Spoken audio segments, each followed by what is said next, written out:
Selamat sore anak-anak. Sudah tiba saatnya kita mau memulai ibadah pada sore hari ini. Sebelum ibadah dimulai, ayo kita bangkit berdiri. Kita masuk dalam doa. Kita undang Roh Kudus untuk mengurapi kita semua dan memimpin ibadah ini dari awal hingga akhirnya. Supaya ibadah ini berkenan kepada Tuhan. Mari kita nyanyikan pujian Kemurahan-Mu.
Kita tutup mata, kita lipat tangan, kita berdoa kepada Tuhan dengan sungguh-sungguh.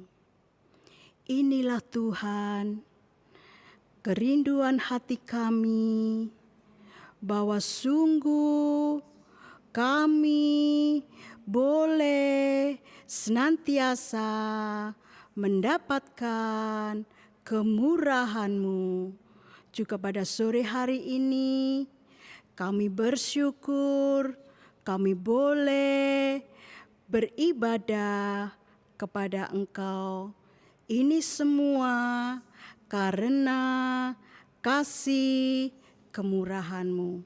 Terima kasih Tuhan, biarlah Roh Kudus mengurapi setiap hati kami dan memimpin ibadah ini dari awal hingga akhirnya.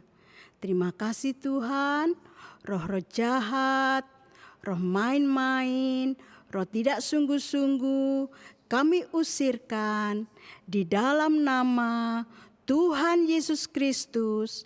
Engkau pergi, darah Yesus berkuasa. Kuasai kami Tuhan, dalam nama Tuhan Yesus Kristus kami sudah berdoa. Haleluya, haleluya, amin. Anak-anak tentunya punya teman, bahkan seorang sahabat bukan? Baik di rumah ataupun di sekolah. Tentunya sangat menyenangkan kalau kita mempunyai sahabat. Kita bisa bermain bersama, kita bisa belajar bersama, ya, ataupun bahkan berwisata bersama. Ada satu pribadi yang rindu juga untuk menjadi sahabat kita.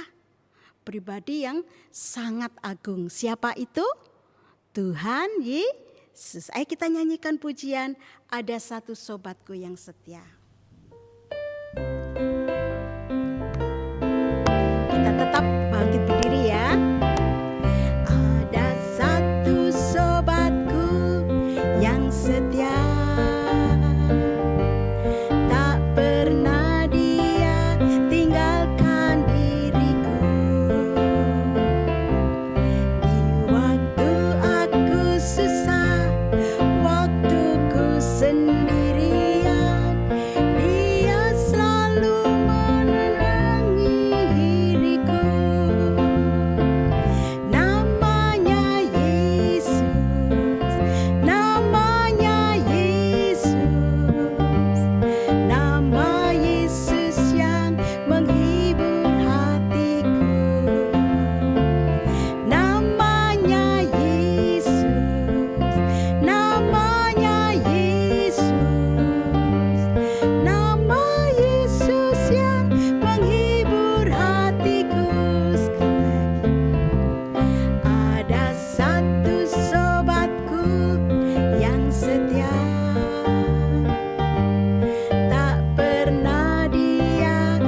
Yesus itu sahabat yang luar biasa.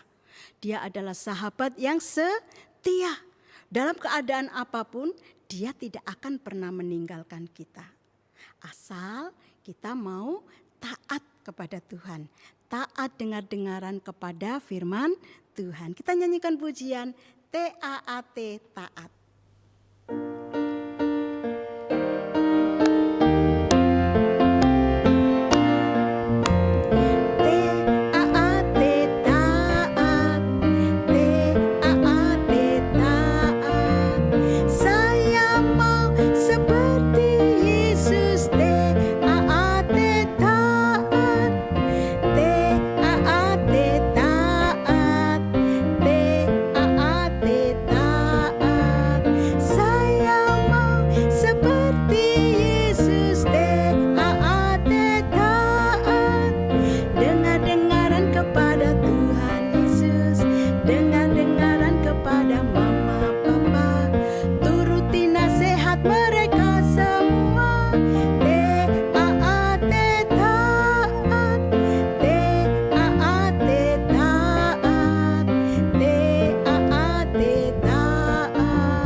Kita harus selalu taat kepada orang tua, terlebih kepada Tuhan. Supaya apa?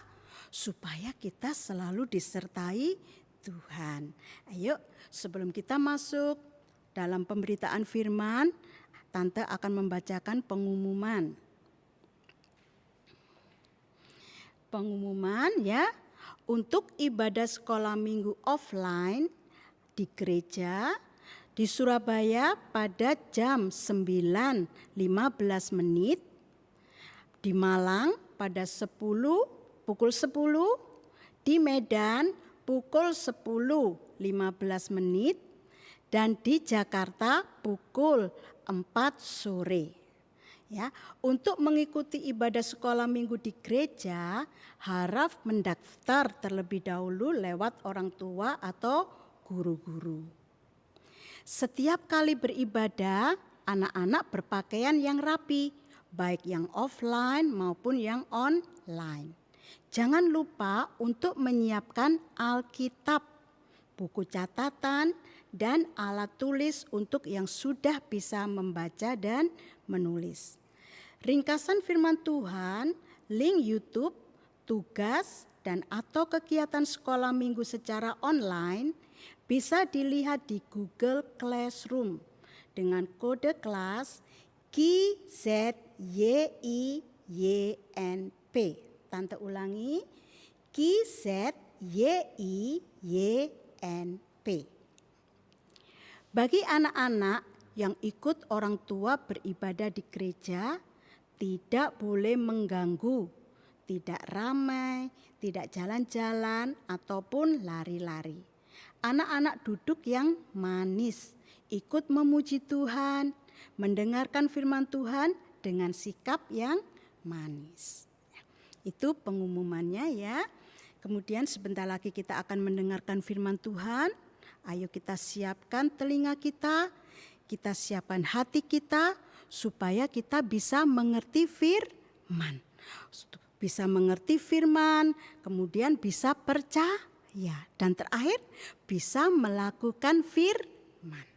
Kita tetap berdiri, kita nyanyikan pujian, Ku Mau Mendengar Firman Tuhan.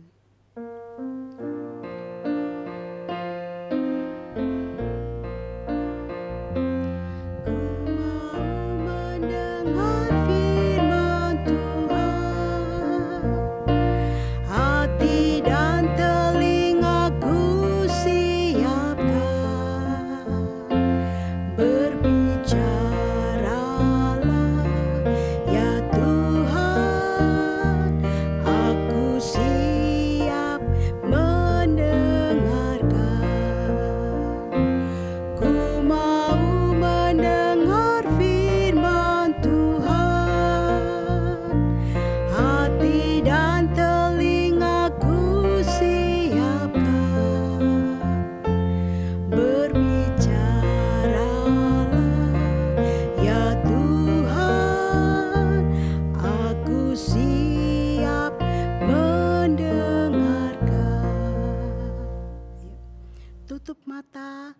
mengapa telinga kita berdoa kepada Tuhan. Inilah Tuhan, kerinduan hati kami. Aku rindu untuk mendengarkan firman Tuhan. Berbicaralah Tuhan kepada kami, supaya kami anak-anak-Mu yang masih kecil-kecil ini bisa mengerti dan bisa melakukan firman-Mu, supaya kami merasakan penyertaan-Mu selalu. Kuasa-kuasa iblis, roh main-main, roh nakal, tidak sungguh-sungguh kami usir di dalam nama Tuhan Yesus Kristus. Engkau pergi, darah Yesus berkuasa. Urapi kami Tuhan, urapi Tante Retno yang akan membawakan firman-Mu. Terima kasih Tuhan Yesus, dalam nama Tuhan Yesus Kristus kami berdoa. Haleluya, haleluya, amin. Ayo anak-anak, semua boleh duduk ya. Duduk yang manis, kita akan mendengarkan firman Tuhan. Anak-anak, firman Tuhan pada sore hari ini berjudul penyertaan Tuhan. Anak-anak tahu apa arti disertai? Disertai itu mengandung makna diikuti atau ditemani. Nah, anak-anak, kalau Tuhan Yesus mau menyertai kita, mau menjadi sahabat kita, kita akan merasakan apa? Satu kedamaian. Kita akan merasakan satu ketenangan. Nah, bagaimana supaya kita bisa menjadi sahabat Tuhan? Supaya Tuhan bisa menjadi sahabat kita. Ya, ayo kita baca di Yohanes 15 ayat 14 sampai 15. Tante Retno bacakan ya. Kamu adalah sahabatku, jikalau kamu berbuat apa yang kuperintahkan kepadamu. Aku tidak menyebut kamu lagi hamba, sebab hamba tidak tahu apa yang diperbuat oleh tuannya. Tetapi aku menyebut kamu sahabat, karena aku telah memberitahukan kepada kamu segala sesuatu yang kudengar dari Bapa-Ku. Ya, Tuhan mau menyertai kita, mau menjadi sahabat kita, kalau kita mau taat dengar-dengaran kepada Tuhan. Apa hasilnya kalau kita menjadi sahabatnya Tuhan? Ya, di sini Tante Retno akan menunjukkan dua tokoh dalam Alkitab yang sudah disertai Tuhan, yang sudah dilindungi Tuhan karena ketaatannya. Yang pertama adalah Daud. Yuk kita baca 1 Samuel 19 ayat 1, kemudian kita lanjutkan ayat 18 sampai 23. Ya, Tante Retno akan bacakan 1 Samuel 19 ayat 1. Saul mengatakan kepada Yonatan, anaknya, dan kepada semua pegawainya bahwa Daud harus dibunuh. Tetapi Yonatan, anak Saul, sangat suka kepada Daud. Yang ke-18, setelah Daud melarikan diri dan luput, sampailah ia kepada Samuel di Rama dan memberitahukan kepadanya segala yang dilakukan Saul kepadanya. Kemudian pergilah ia bersama-sama dengan Samuel dan tinggallah mereka di Nayot. Ayat 19, ketika diberitahukan kepada Saul demikian, ketahuilah Daud ada di Nayot dekat Rama. Ayat 20, maka Saul mengirim orang-orang suruhan untuk mengambil Daud. Tetapi orang-orang ini melihat sekumpulan nabi kepenuhan dengan dikepalai oleh Samuel dan Roh Allah hingga pada orang-orang suruhan Saul, sehingga mereka pun kepenuhan seperti nabi. Ayat 21, lalu hal itu diberitakan kepada Saul, ia mengirim orang-orang suruhan yang lain, tetapi orang-orang itu pun juga kepenuhan seperti nabi. Saul mengirim sekali lagi orang-orang suruhan, rombongan yang ketiga, dan orang-orang ini pun juga kepenuhan. Ayat 22, lalu ia sendiri pergi ke Rama. Sesampainya ke dekat perigi besar yang di Seku, bertanyalah ia katanya, di mana Samuel dan Daud? Jawab orang, ada di Nayot dekat Rama. Ayat 23, lalu pergilah ia ke sana, ke Nayot, dekat Rama, dan pada dia pun hinggaplah Roh Allah. Dan selama ia melanjutkan perjalanannya, ia kepenuhan seperti nabi, hingga ia sampai ke Nayot dekat Rama. Nah, anak-anak, setelah Daud mengalahkan Goliat, Daud dieluh-elukan oleh bangsa Israel lebih dari Saul, raja mereka, sehingga Saul menjadi marah karena iri hati. Ya, Saul mengejar Daud untuk membunuhnya. Tetapi Daud taat kepada Tuhan. Ayo kita buktikan ya kalau Daud taat kepada Tuhan. Kisah Rasul 13 ayat 22. Setelah Saul disingkirkan, Allah mengangkat Daud menjadi raja mereka. Tentang Daud, Allah telah menyatakan, aku telah mendapat Daud bin Isai, seorang yang berkenan di hatiku dan yang melakukan segala kehendakku. Di sini Tuhan sendiri mengakui kalau Daud itu adalah hambanya yang taat, yang berkenan kepada Tuhan.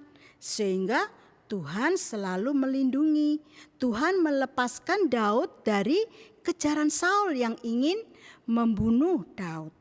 Daud mendapat kuasa perlindungan Tuhan. Itu adalah yang dialami Daud karena ketaatannya. Yang kedua, ayo kita baca di 1 Raja-Raja 17 ayat 7 sampai 16. Tante bacakan ayat 7. Tetapi sesudah beberapa waktu sungai itu menjadi kering sebab hujan tiada turun di negeri itu. Yang ke-8, maka datanglah firman Tuhan kepada Elia. 9, bersiaplah, pergi ke Sarfat yang termasuk wilayah Sidon, dan diamlah di sana. Ketahuilah, aku telah memerintahkan seorang janda untuk memberi engkau makan. Ayat yang ke-10, sesudah itu ia bersiap, lalu pergi ke Sarfat. Setelah ia sampai ke pintu gerbang kota itu, tampaklah di sana seorang janda sedang mengumpulkan kayu api. Ia berseru kepada perempuan itu, katanya, cobalah ambil bagiku sedikit air dalam kendi, supaya aku minum. Ayat 11, ketika perempuan itu pergi mengambilnya, ia berseru lagi, cobalah ambil juga bagiku sepotong roti.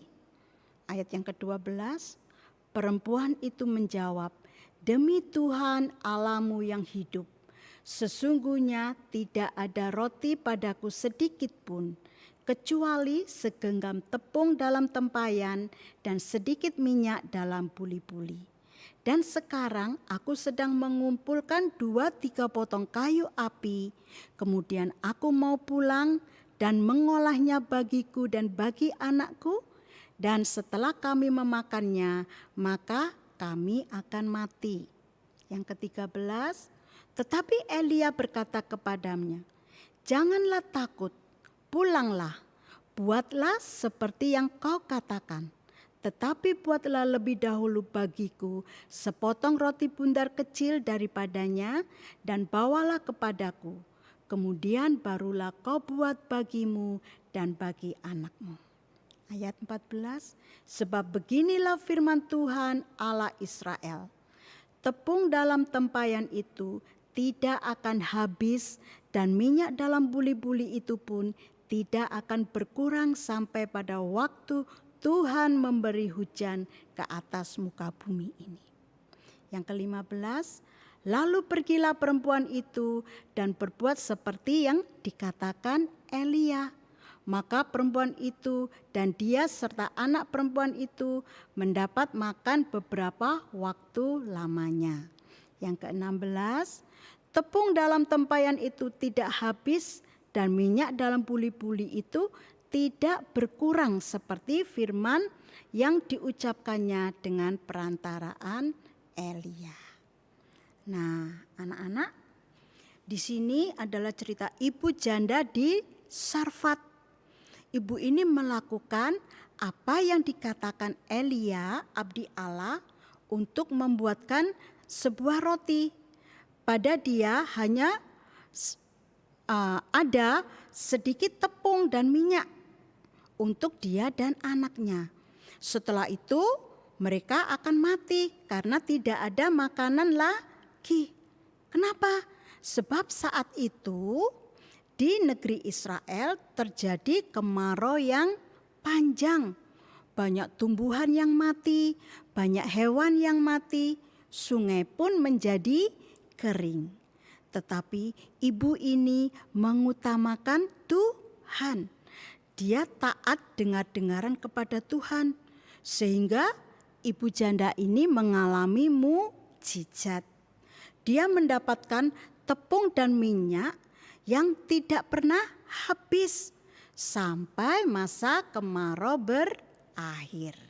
Ibu janda ini mengalami kuasa pemeliharaan Tuhan. Ya. Yang ketiga, ayo, apa buah dari kalau kita menjadi sahabatnya Tuhan? Kita baca di Yohanes 15 ayat 1 sampai 3. Yohanes 15 ayat 1, akulah pokok anggur yang benar dan Bapakulah pengusahanya. Ayat kedua, setiap ranting padaku yang tidak berbuah dipotongnya dan setiap ranting yang berbuah dibersihkannya supaya ia lebih banyak berbuah. Yang ketiga, kamu memang sudah bersih karena firman yang telah kukatakan kepadamu. Kalau kita mau taat dengar-dengaran kepada Tuhan, maka kita akan mengalami kuasa penyucian. Sedikit demi sedikit kita dibersihkan. Yang tidak baik, yang tidak berkenan kepada Tuhan dibuang. Sehingga kita berbuah, yaitu mengalami keubahan dan mengalami pembaharuan hidup. Yang dulunya suka malas-malas kalau datang ke sekolah minggu, sekarang menjadi rajin, ya, setia datang ke sekolah minggu. Dan kalau kita setia dan taat, kita akan mengalami penyucian secara terus-menerus sampai sempurna seperti Tuhan Yesus. Saat Tuhan Yesus datang kembali, kita akan bersama-sama Tuhan selamanya. Ayo anak-anak, kita belajar taat dengar-dengaran dan setia kepada Tuhan, ya. Begitu juga dengan Tante Retno, masih harus belajar untuk taat dengar-dengaran dan setia kepada Tuhan. Supaya kita dilindungi, dipelihara, dan disucikan. Sehingga saat Tuhan Yesus datang, kita boleh bersama-sama Tuhan selamanya. Ya. Sampai di sini firman Tuhan pada sore hari ini. Ayo kita bangkit berdiri, kita nyanyikan pujian lagi, Kemurahan-Mu.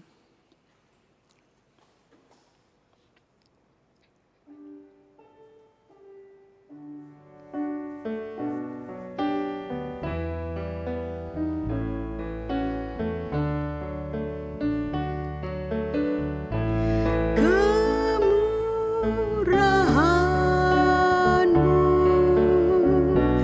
lebih dari hidup. Kemurahan-Mu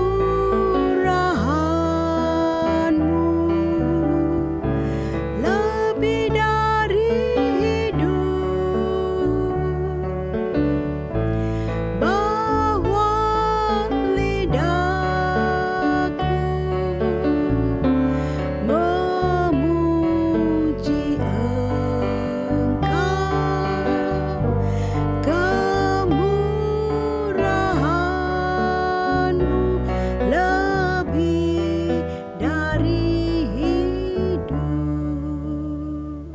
Ayo anak-anak, kita tutup mata, kita lipat tangan, ikuti Tante Retno berdoa. Terima kasih Tuhan atas kemurahan-Mu yang selalu Kau limpahkan dalam hidup kami. Juga pada sore hari ini kami boleh mendengar firman-Mu supaya kami boleh merasakan penyertaan-Mu setiap saat. Terima kasih Tuhan, ajar kami untuk taat dengar-dengaran kepada Engkau, supaya kami selalu mengalami kuasa pemeliharaan, kuasa perlindungan, dan penyucian daripada Engkau. Sebentar lagi kami menyelesaikan ibadah ini. Mari Roh Kudus, Engkau sertai kami, Engkau kuatkan kami untuk hidup taat dan dengar-dengaran. Terima kasih Tuhan, dalam nama Tuhan Yesus Kristus kami sudah berdoa. Haleluya, haleluya, amin. Selamat sore anak-anak, sampai jumpa minggu depan.